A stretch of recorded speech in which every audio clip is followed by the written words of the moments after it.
ቅዱስ የእግዚአብሔር ቃል እንዲህ የሚል ቃል አለው። ጌታ ለዘላለም ይባርክ። ጨለማ ከብርሃን ጋር ምን ህብረት አለው? ጨለማ ከብርሃን ጋር ምን ህብረት አለው? በኢየሱስ ክርስቶስ እግዚአብሔርና ሰይጣን ህብረት እንደሌላቸው ማለት ነው። ነጭና ጥቁር ህብረት እንደሌላቸው። ምክንያቱም ነጭ ላይ ጥቁር ሲገባ ነጭ ያሸንፈዋል። በቀለም ደረጃ ስናያቸው ራሱ ማለት ነው። ወዳጆቼ ወንድሞቼ፣ ነጭ ተፈላጊ ነው። ብዙ ጊዜ ነጭ ቀለም ተፈላጊ ነው። ነጭ ነገር ተፈላጊ ነው። ብራይት ብሩህ የበራ ሼን የሚያደርግ ውበት የሚሆን። ስለዚህ ጨለማ ከብርሃን ጋር ምንም ህብረት የለውም። ነጮች ወይም ደግሞ ጽዱ የሆኑ በኢየሱስ ክርስቶስ እነሱ ተፈላጊ ናቸው። ስለዚህ ከየትኛው ወገን ናቸው? ከጥቁር ናችሁ? ከነጭ ናችሁ? ከአጋንንት ናችሁ? ከእግዚአብሔር ናችሁ? ልላችሁ የፈለጉት ነገር በጣም ጠንቅቆ ይገባችኋል። በኢየሱስ ክርስቶስ ጌታን ከሚያመልኩት ናችሁ? ጌታን ከሚበድሉት ናችሁ? ለእግዚአብሔር ከሚያጥኑት ናችሁ? ለሰይጣን ከሚያጥኑት ናችሁ?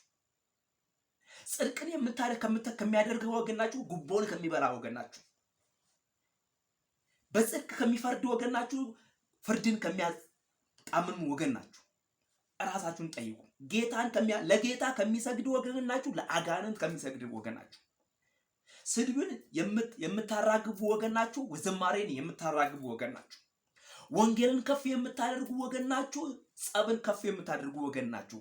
ራሳችሁን ጠይቁ። እኔ ግን እንደዚህ ልበላችሁ፣ ጨለማ ከብርሃን ጋር ምንም ህብረት የለውም። እኔና አጋንንት ምንም ህብረት የለንም። እኔና የማይጸልይ ሰው ምንም ህብረት የለንም። እኔና የማይዘምር ሰው ምንም ህብረት የለንም። ይሄንን አስረግጬ ልንገራችሁ። እኔና ሰካራ ምንም ህብረት የለንም። እኔና አመንዝራ ምንም ህብረት የለንም። ምክንያቱም ሰይጣን ብዙውን ጊዜ መልካም ነገር የለውም። ሰይጣን ብዙውን ጊዜ ውርደት ነው ያለው። ሰይጣን ብዙውን ጊዜ ዓለም ይባረክ። ኢየሱስ ለዘላለም ይባረክ። ጌታ ለዘላለም ይባረክ። ስለዚህ እናንተ ከየትኛው ወገን ናችሁ? ወዳጆቼ ወንድሞቼ፣ ከየትኛው ወገን ናችሁ? ከጨለማ ወይም ከብርሃን? ከወንጌል ወይም ከኃጢአት?